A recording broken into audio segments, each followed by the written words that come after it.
Hey, what's up to everybody out there? Welcome back to the Roundtable Talk, and I'm your boy C Money, your host.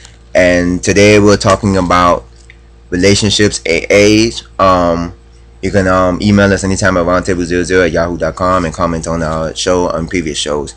What we're talking about today is about age. How a lot of these days, like now in the new age of time, like a lot of people are considering you of a certain age you're old. Like considering like if you're over the age of 25, they consider you old. When we was before we went on a commercial break, before we went on the break, we was talking about how now these days, if you're older, they only consider you as a sugar daddy or a sugar mama, meaning that they only want you for your money. You know, they don't want to love you because they feel you're older generation. All they want to do is for you to pay their bills and stuff like that or whatever, in return for a one night of passion and stuff like that. I don't too much. To me, my opinion, I don't like the fact that it has come to that, because everybody deserves everyone. You know what I'm saying? Back in the day, it used to be that it didn't matter. Age was nothing but a number. Leah said it best. But now everybody looks at it. Oh yeah, you're old. You know, I don't talk to older people, and then they don't even want to say, oh, I'm not interested. They just don't message you, or they just won't hit you back up. And I look at it as if that is so. To me, that is so stupid. Like, and I tell people, and I like to tell a lot of people that are of certain that are younger, and they you know, say I talk to a lot of younger people as far as to get feedback, and I say, don't you realize when in about a couple of years you'll be 30 years of age, if you be able to make it, because now these days a lot of people are dying of AIDS and crime and all of these killings and raping and all that, you know, and accidents and stuff like that. But I tell people, you know, you're going to be coming 30 years of age in the next couple of years, and you're going to be feeling the same effects that the people now are feeling. You're going to be feeling the same effects. So don't you think that you should be able to sit up here and, you know, have consideration for the older generation? Because like I tell you, I don't consider being 30 as old, and there are some people that agree with me, because I've had some people that tell me, "Oh, you're not old," I'm not 30, I'm, a little bit over 30, but I've had people that say, "Oh, you're not old," and stuff like that. But then they look at it, "Oh, you're old," majority, like 80% of the population will feel that you're over the age of 25, you're considered old. I've seen certain people on media sites, "Oh, you're over 18. I mean, I only want 18 to 25, 18 to 26, 18 to 27." You know what I'm saying? I don't date nobody ever. And I look at it as if, why act that way, or why have that sense of mind setting? Because in a couple of years you're going to be the same age, and then people are going to be looking at you the same way. So what? You're only going to, because it used to be when I was younger, I had that theory that I only date somebody that was either 1 year younger than me, 1 year older than me, or the same age. But as I grew older, I started realizing that there are different, because there are different, aspects. When you're 18 and 19, to me, I would rather date somebody that's over the age of 25. Why? Because when you're 18 and 19 and you want to date somebody around your age, majority of the people that are around that age are still immature. They still act like child. They still act like teenagers. They don't have stability, and they're not going nowhere. Because nowadays, it used to be back in the day, when a kid graduates from high school, within the next couple of months or within the next year, bam, they're off to college. Now these days, what happened? Oh, I just graduated from high school and I want to take a year off to think about what I'm going to do and do and now you have people that are 30 and 40 years old going back to school.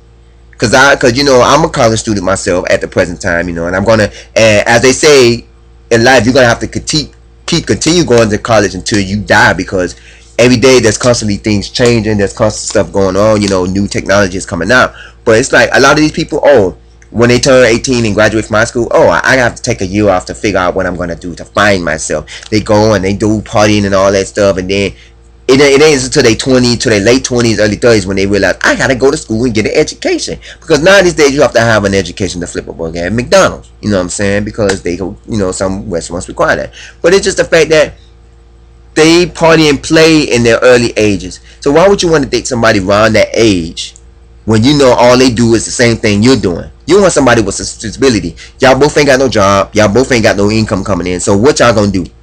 Only thing y'all can do is give good sexual loving, and that is gonna play out after a while, because what are you gonna do with it?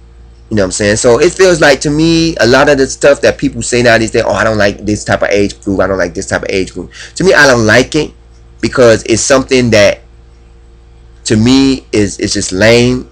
It just sucks, and it just like you have a childish mind when you think that way. You know what I'm saying? Because I see people, even people, I have people that are a couple of years, like 28, 29 years old, you know, and stuff like that. I look at it as if the only way you're going to get somebody to love you is if you dishing out money. And to me, I'm not dishing out no money. Yeah, you may get somebody that may want to have a one night passion of love with you. That's one night passion. But if you're looking for long term commitment and stuff like that, don't nobody want to be with you because of a certain age. You know what I'm saying? Sometimes you could be a college student, you can have a good paying job, live on your own, have your own car, you could be a good looking person. That age, out the door. Oh, I'm 35, out the door. Oh, I'm 30, out the door. Oh, I'm 27, 28, out the door. And it looks at to me that it really, that if you have to consider an age factor as to getting to know somebody, then you have a childish mind. You know what I'm saying? Because I don't look at an age factor. I look at everything around it. I look at your aspects, your goals, your what you want out of life. Because sometimes I can date a woman that doesn't have their home, doesn't work, doesn't, you know, live, doesn't go to school, you know, that's home. I could date a woman that's not doing nothing right now. She could be living with her mom or her dad. She ain't got to have a house, she ain't got to have a car, she ain't got to have a job. But as long as you have that goal setting that you're going to get that within the upcoming years, and you're not just going to be a couch potato all your life, you know what I'm saying, then I can consider that as something I want. You know what I'm saying? Because if all you saying is, oh, I'm sitting, oh, I don't have a job, or I don't have a car, or I don't live alone, but you know what I'm saying, I'm a good person. How you a good person?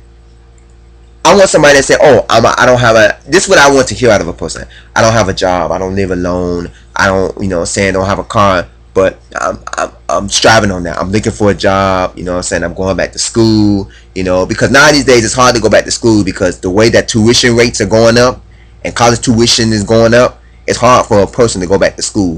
You know what I'm saying? Because now these days, you know what I'm saying, if you ain't got mama and daddy helping you out, and you got a financial aid and college tuition, and you ain't got a scholarship, it's hard. That's why that's going to be another topic on a future show that I'm going to discuss about college and stuff, because that's something that we need to discuss.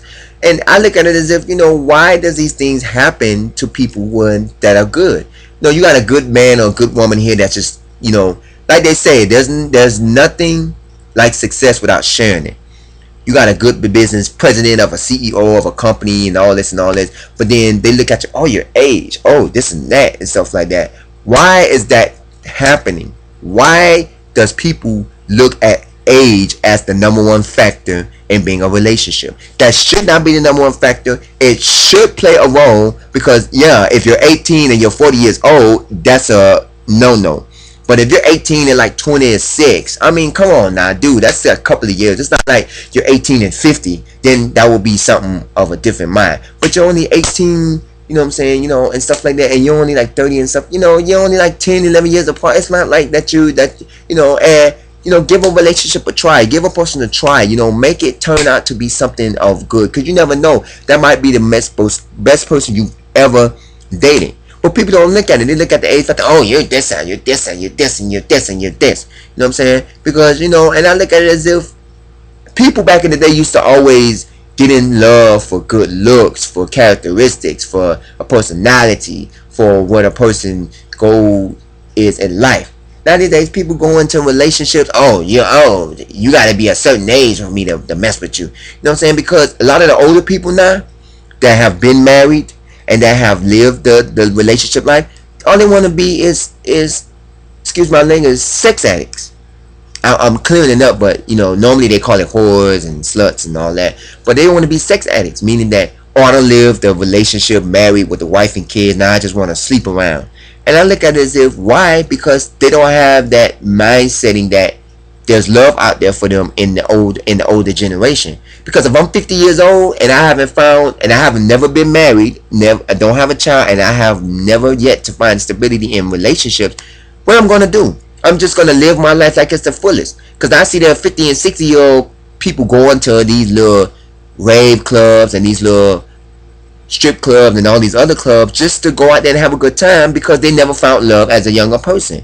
You know, and as you get older, it's harder for you to find love because everybody looks at your age factor as a problem. You know what I'm saying? Even if it may waive the age factor if you do look decent or good looking.